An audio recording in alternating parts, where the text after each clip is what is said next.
¿Estreñida otra vez?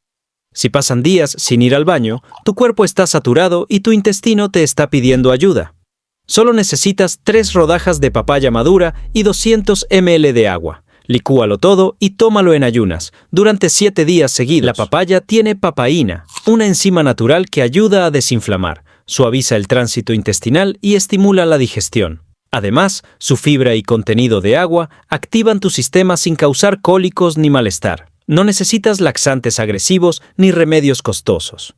Esta mezcla suave y natural puede ser tu mejor aliada para recuperar el ritmo intestinal. Hazlo parte de tu rutina por una semana y siente el cambio. Guarda este video, compártelo con quien lo necesite y empieza mañana mismo.